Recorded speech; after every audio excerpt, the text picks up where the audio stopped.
할렐루야. 새벽에 잘 오셨습니다. 하나님께서 오늘 또 새벽에 귀한 은혜 내려주실 줄 믿습니다. 우리 찬송가 323장 같이 찬송 부르시겠습니다. 푸른 바다 나서니 몸 어디든지 가오리다. 괴로우나 즐거우나 주만 따라가오리니 어느 누가 막으리까. 죽음인들 막으리까. 어느 누가 막으리까. 죽음인들 막으리까. 아골골짝 빈들에도 복음 들고 가오리다.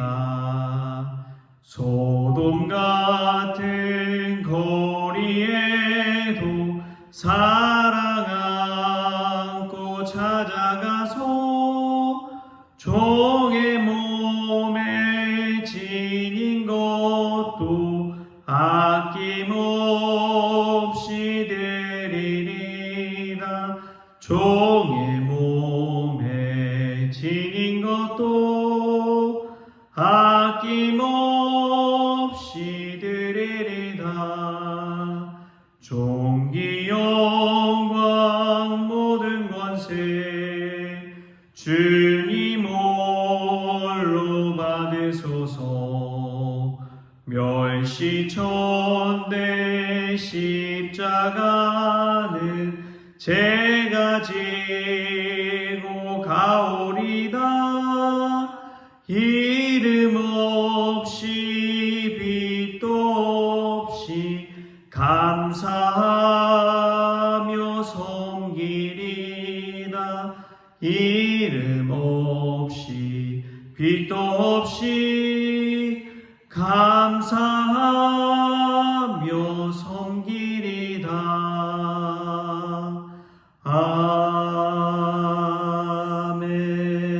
아멘. 우리 다같이 사도신경으로 신앙 고백하시겠습니다. 전능하사 천지를 만드신 하나님 아버지를 내가 믿사오며 그 외아들 우리 주 예수 그리스도를 믿사오니 이는 성령으로 잉태하사 동정녀 마리아에게 나시고 본디오 빌라도에게 고난을 받으사 십자가에 못 박혀 죽으시고 장사한 지 사흘 만에 죽은 자 가운데서 다시 살아나시며 하늘에 오르사 전능하신 하나님 우편에 앉아 계시다가 저리로서 산 자와 죽은 자를 심판하러 오시리라. 성령을 믿사오며 거룩한 공예와 성도가 서로 교통하는 것과 죄를 사하여 주시는 것과 몸이 다시 사는 것과 영원히 사는 것을 믿사옵나이다. 아멘. 오늘 함께 볼 말씀은 고린도전서 12장 28절에서 31절까지 말씀. 고린도전서 12장 28절에서 31절까지 말씀 우리 같이 한 목소리로 합독하시겠습니다. 하나님이 교회 중에 몇을 세우셨으니 첫째는 사도요, 둘째는 선지자요, 셋째는 교사요, 그 다음은 능력을 행하는 자요, 그 다음은 병 고치는 은사와 서로 돕는 것과 다스리는 것과 각종 방언을 말하는 것이라. 다 사도이겠느냐? 다 선지자이겠느냐? 다 교사이겠느냐? 다 능력을 행하는 자이겠느냐? 다 병 고치는 은사를 가진 자이겠느냐? 다 방언을 말하는 자이겠느냐? 다 통역하는 자이겠느냐? 너희는 더욱 큰 은사를 사모하라. 내가 또한 가장 좋은 길을 너희에게 보이리라. 아멘. 할렐루야. 말씀에서 귀한 은혜가 저와 여러분에게 있기를 소망합니다. 어제 수련회 장소에 답사를 좀 다녀왔습니다. 가서 모이는 장소를 확인하고 위치나 동선이나 또 식사랑 여러 가지 것들 쭉 그 담당자분과 만나서 돌아보고 왔습니다. 그래서 조정할 것들은 조정하고 우리가 활동할 수 있는 장소로 또 처음 이제 이야기했던 곳이 아니라 다른 곳으로 좀 옮겼어요. 그냥 앉아서만 하는 것이 아니라 활동하면서 해야 되기 때문에 의자나 책상이 없는 곳으로 또 옮기고 왔습니다. 무엇이든 중요한 것이 그것이더라고요. 그냥 말로서만 끝나는 것이 아니라 직접 가서 눈으로 보고 확인하고 하는 것이 얼마나 중요한지 다시금 체험하고 왔습니다. 우리가 삶 속에서도 늘 그러한 은혜를 갖기를 원합니다. 그냥 말로만 하기보다도 직접 발로 뛰고 직접 우리가 가서 눈으로 보고 체크하는 것이 너무나 귀하듯이 우리의 믿음도 그냥 교회 안에서 그치는 것이 아니라 우리의 삶의 현장, 우리가 발을 디디는 그곳에서 복음 들고 말씀 붙들고 살아가는 저와 여러분 될 수 있기를 주님의 이름으로 축복합니다. 오늘 말씀 보면은 지금 은사에 관해서 성령의 은사에 관해서 이야기하고 있는데 하나님이 교회 중에 몇을 세우셨다고 해요. 첫째가 사도고, 둘째가 선지자고, 셋째가 교사다고 이야기합니다. 그 다음 능력 행하는 자고 이렇게 쭉 이렇게 이야기하는데 첫 번째를 사도라고 이야기합니다. 이 사도의 문제는 쉬운 문제가 아니에요. 복음서에 있어서 사도는 너무나 분명합니다. 예수님의 직계제자 12명이 바로 사도입니다. 그 사도는 어떻게 움직일 수가 없는 거예요. 그 사도에 관해서 이 권위가 얼마나 대단한지요. 지금 천주교 성당에서의 이 사도의 권위를 쫓아가면 사도 베드로를 초대 교황으로 세워서 그 이하로 쭉 지금까지 내려오고 있습니다. 이 교황의 권위가 이 사도 베드로부터 시작된다고 보시면 되겠습니다. 이 사도권이 얼마나 큰지 그것은 어떻게 움직일래야 움직일 수가 없는 것이죠. 우리가 지금 이 고린도 전서를 쓴 사도 바울을 생각할 때에 사도 바울의 이 사도권을 가지고 얼마나 많은 이들이 비난하고 인정하지 않고 하는 것들이 많았는지요. 이방인의 사도라고 하지만 이 바울이 가지고 있는 함량 미달인 부분이 있었어요. 사도라고 불릴만한 많은 것들을 가지고 있었지만 그가 가지고 있는 흠이 무엇입니까? 예수님의 직계 제자가 아니라는 거예요. 예수님 곁에서 따라다니면서 배운 12사도가 아니라는 거예요. 거기에 있어서는 바울이 사도권에 대해서 의심을 가질 수밖에 없는 그러한 부분입니다.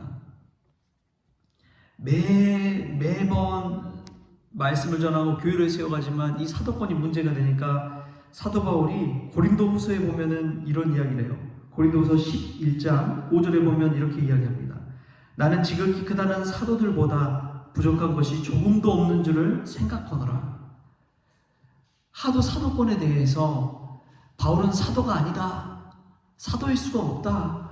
예수님 곁에서 배우지도 않는 사람이 어떻게 사도냐. 복음서에 있어서 사도권은 절대적이거든요. 하도 그런 말을 들으니까 바울이 이렇게 이야기합니다. 나는 지극히 크다는 사도들보다 부족한 것이 조금도 없는 줄로 생각하노라. 그 근거로 이야기하는 것이 그 이후에 이제 22절부터 나오죠. 이렇게 이야기합니다. 그들이 히브리인이냐 나도 그러하며 그들이 이스라엘인이냐 나도 그러하며 그들이 아브라함의 후손이냐 나도 그러하며 그들이 그리스도인의 일뿐이냐 정신없는 말을 하거니와 나는 더욱 그러하도다.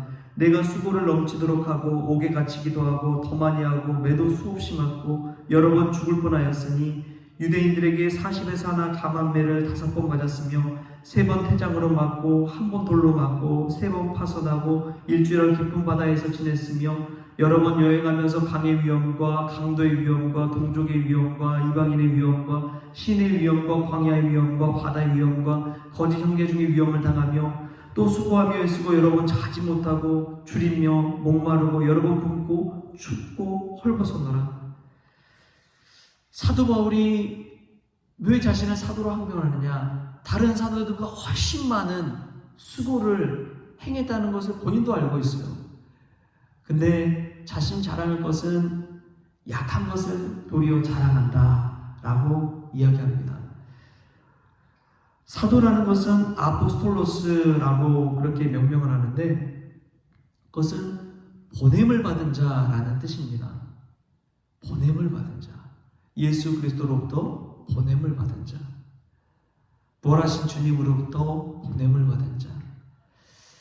이 사도의 권위는 어떻게 할 수가 없는 것이죠. 그래서 우리가 날마다 새벽 기도를 찬송 부르고 무엇을 고백하면서 하나요? 사도 신경. 그래도라고 하는 사도 신경을 가지고 믿음의 고백을 같이 해 나가고 있습니다. 믿음의 고백의 근본이 바로 사도들의 고백에 있다는 것에 주안점을 두고 있어요. 이 사도의 권위는 절대적인 것입니다. 어떻게 할 수가 없는 것이에요. 하나님께 보냄받은 사람처럼 권위가 있는 것이 있을까요? 지금의 목회자들은 딱 고정되어 있죠. 어떻게 보면 어떤 한 교회에 매여서 말씀 목회를 한다고 하지만 사도 바울 같은 사도들을 보십시오. 그들은 메인 사람들이 아닙니다. 복음을 전하는 데 있어서 매이지 않고 어디든지 교회를 세워가고 주님께서 명하시면 언제든 떠나가면서 복음 증거하고 자신의 일생을 내던진 그들의 삶을 돌아보면 지금의 목회자들이 사도라고 과연 할 수 있을까? 저는 아니라고 보는 것이죠. 그럼에도 불구하고 사도의 권위를 가지고 하나님께서 나를 보내셨다라는 마음가짐을 가지고 살아갈 때 얼마나 귀한지요. 사도 바울이 왜 이야기를 하고 있느냐? 다 사도가 될 수 없다는 것이지요. 하나님께서 권위를 가지고 주시는 은사들이 다 있는데 다 사도가 되면 어떻게 되겠느냐? 다 선지자가 되면 어떻게 되겠느냐? 다 교사가 되면 어떻게 되느냐? 여러분 다 목사가 되면 어떻게 되겠어요? 누구나 다 그럴 수는 없다는 것이죠. 그렇기 때문에 우리가 각자가 하나님께서 주신 은사를 가지고 살아갈 때 각자의 다른 역할, 다른 직분, 다른 일을 감당할 때 경중을 생각하지 마시고 내게 맡겨주신 그 달란트와 은사를 생각하면서 사역하라는 것입니다. 아무나 다 사도가 될 수는 없어요. 아무나 다 선지자가 될 수는 없습니다. 아무나 다 교사가 될 수는 없어요. 그러나 여러분, 하나님께서 여러분에게 주신 직분이 있잖아요. 여러분에 맡겨주신 일이 있잖아요. 여러분 정말 잘할 수 있는 그 일, 하나님께서 주신 은사, 그 달란트를 가지고 사역한다면 우리 모두가 하나님 앞에서 다 잘했다, 착하고 충성된 종아, 칭찬받는 줄 믿습니다. 더 잘한 거, 더 큰 거, 더 좋은 거 하려고 하면 반드시 문제가 생깁니다. 우리가 잘할 수 있는 그 일을 할 수 있기를 소망합니다. 그 일을 감당할 때 하나님이 우리를 칭찬해 주시고 우리를 축복해 주신다는 사실을 늘 잊지 마십시오. 거기서 벗어날 때 늘 문제가 생기더라고요. 누구나 1등이 되고 싶죠.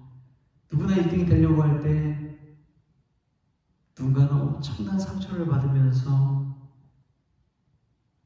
살아가게 된다는 사실을 기억하십시오.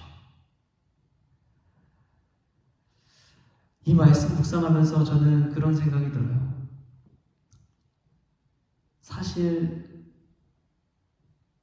목사가 된다는 것 쉬운 일이 아니지요.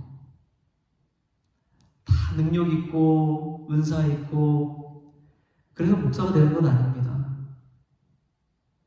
무엇으로 되느냐? 은혜로 되는 줄 믿습니다. 은혜 없이는 될 수가 없어요. 내가 자격이 있어서 된다고 생각한다면 다 교만이지요. 자신의 부족함을 알고 나약함을 알고 하나님의 은혜로 된다는 사실을 늘 기억하면서 내게 맡겨주신 사명을 감당한다면 그 사람이 사도요, 그 사람이 선지자요, 그 사람이 교사요, 그 사람이 능력 행하는 자인 줄 믿습니다. 그네의 뿌리를 두고 예수 그리스도 안에서 오늘도 우리에게 맡겨진 사명을 잘 감당하고 주님께 칭찬받는 그런 종들 다 될 수 있기를 주신 예수님의 이름으로 축복합니다. 기도하겠습니다. 하나님 감사합니다. 우리를 어찌되었든 은사대로 불러주시고 직분 주시고 사명 감당하게 하시니 참으로 감사를 드립니다. 너무도 부족함을 알기에 하나님의 시간 기도의 자리에 나왔습니다. 저희들은 늘 실수하고 넘어지기에 기도하지 않고는 이 자리에 설 수 없다는 것을 깨닫습니다. 주가 주신 은혜로서 이 모든 사명과 직분을 감당할 수 있도록 주님 역사하여 주시옵소서. 오늘도 주의 은혜로 충만히 채워주셔서 다 사도가 될 수 없듯이, 다 선지자가 될 수 없듯이, 다 교사가 될 수 없듯이 내가 정말 잘할 수 있는 그 일, 하나님이 내게 주신 은사와 달란트를 가지고 주의 영광 드러내는 귀한 종들 다 되어지게 하여 주옵소서. 감사하며 예수님의 이름으로 기도합니다. 아멘. 우리 주기도문으로 오늘 새벽 기도 마치겠습니다. 하늘에 계신 우리 아버지여, 이름이 거룩히 여김을 받으시오며 나라가 임하시오며 뜻이 하늘에서 이루어진 것 같이 땅에서도 이루어지이다. 오늘 우리에게 일용할 양식을 주시옵고 우리가 우리에게 죄진 자를 사하여 준 것 같이 우리 죄를 사하여 주시옵고 우리를 시험에 들게 하지 마시옵고 다만 악에서 구하시옵소서. 나라와 권세와 영광이 아버지께 영원히 있사옵나이다.